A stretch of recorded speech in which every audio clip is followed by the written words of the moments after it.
Month of April comes to a close. Will we see sell in May go away? Well, not a big believer in that, although I do think the market is very overbought. So we've got bad macroeconomic data, this debt ceiling issue, GDP slowing, and the market went up last week. Man, there is a lot to talk about, so sit back, let's go.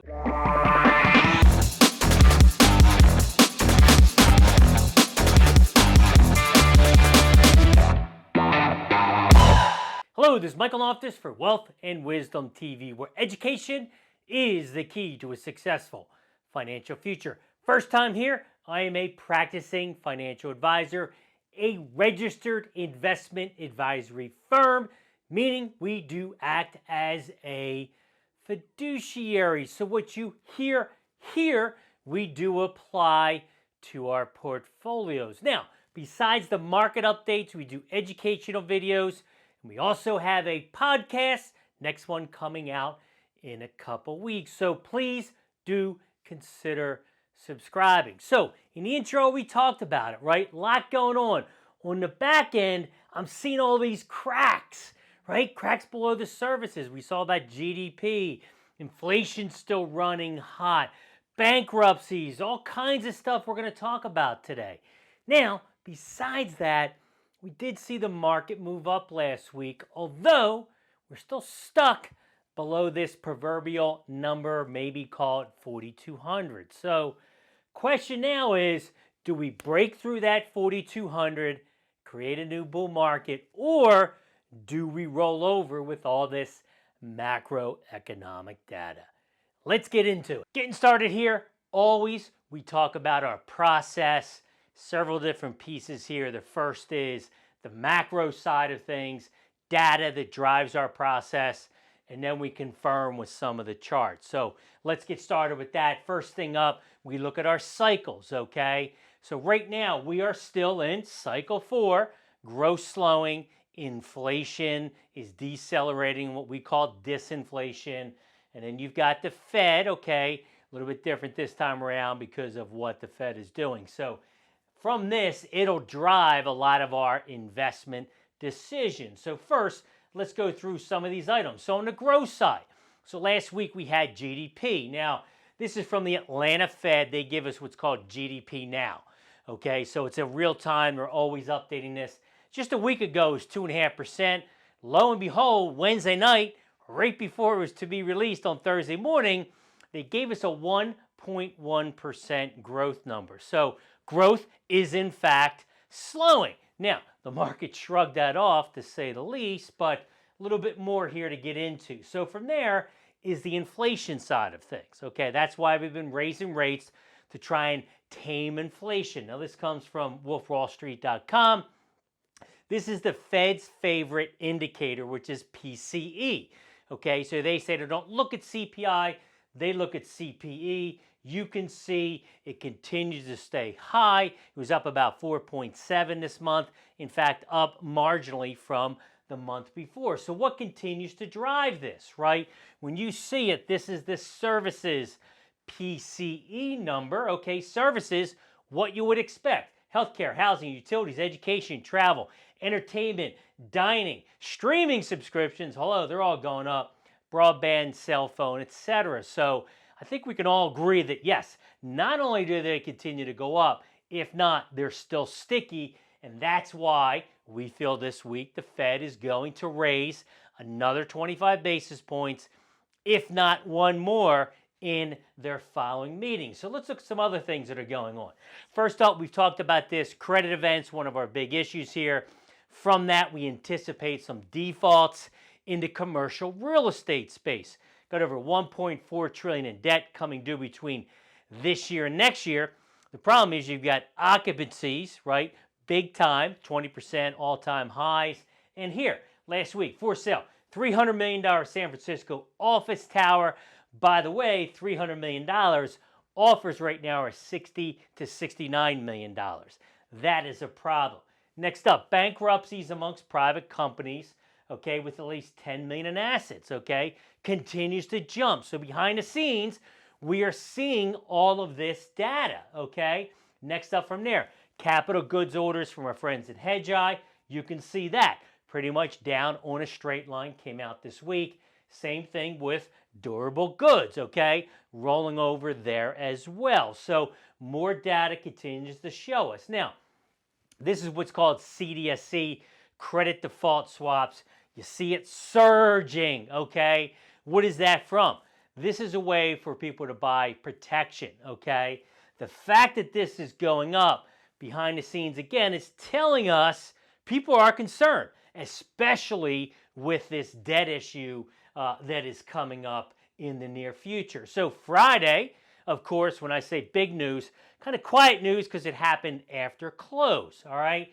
Which is FDIC, okay, prepares to place First Republic under receivership. So they do this on Friday. That's not a surprise because that gives them the weekend to find a buyer, okay, and hopefully keep the doors open Monday morning, okay? The problem is, okay, the largest bank failures of all time, 3 have happened in the last 2 months.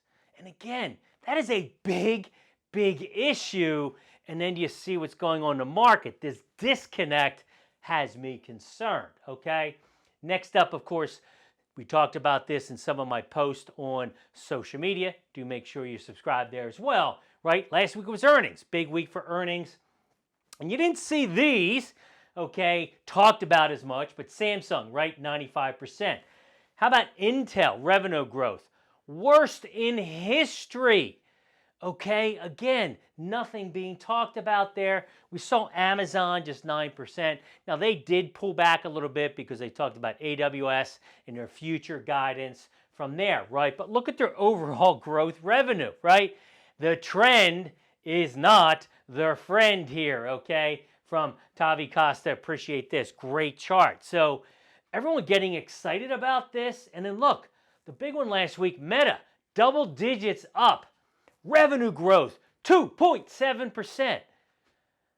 Okay, I get it. They came from a very low point. They're trying to reinvent themselves again. But this surge is unbelievable, okay, with just 2.7% earnings growth. Look, wish I had had this one, no question about it, but very skeptical on what's happening here in the overall market. So with that, let's take a look at those charts.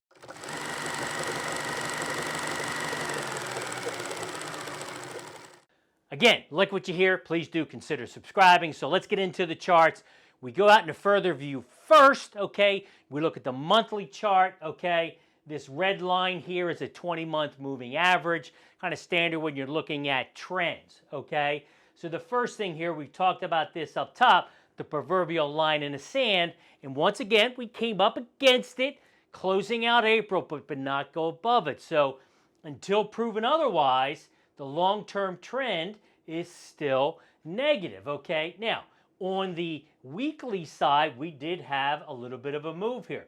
You can see we've had at the top, that's relative strength. We've seen that go up just a little bit here above this line, going back to here for quite some time, okay? So I do see this weekly. We had a little bit of improvement. I mean, technically, we're going to call this, I'm going to call this neutral till I see what happens this week, because you still look for that follow-through week because we have gone above that in the past.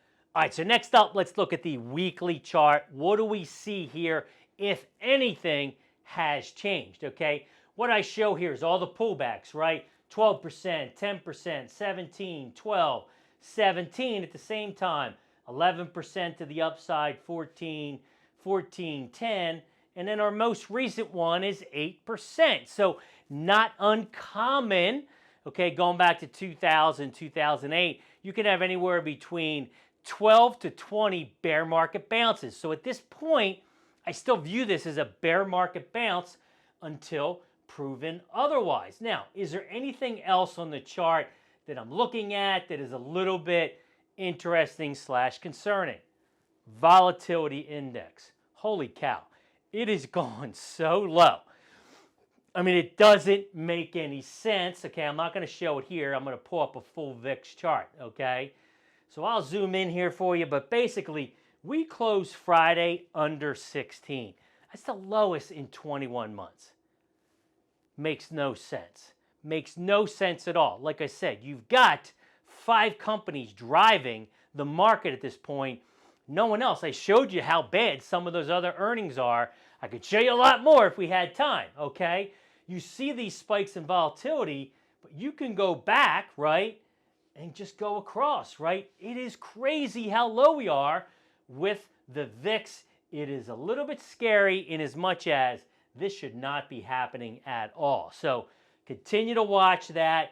Will we get this spike? At the bottom, you see the S&P. So at the same sense, when you look at where we are in the S&P, basically I could draw a line back 2 years, you'd be in the same place, okay? Next up is the NASDAQ, okay? That's where we've had that movement this year. You can see it. We're getting to a consolidation right now. But let me show you this, right? So this is new highs minus new lows on the NASDAQ. So when you look at this most recent move here, okay, right here, all right, when you look at this most recent move here, look at this. That's new highs minus new lows. So that shows you there's no market breadth. There's no push. This is not a everybody let's jump on board and go higher, okay, because of earnings, because of growth. Again, I keep beating this dead horse, but it is literally just 5 companies, okay? So Friday when we had another up day, you had 83, minus 83 new highs minus new lows. That is not good for any type of market breadth. Let's go to Sector Spotlight.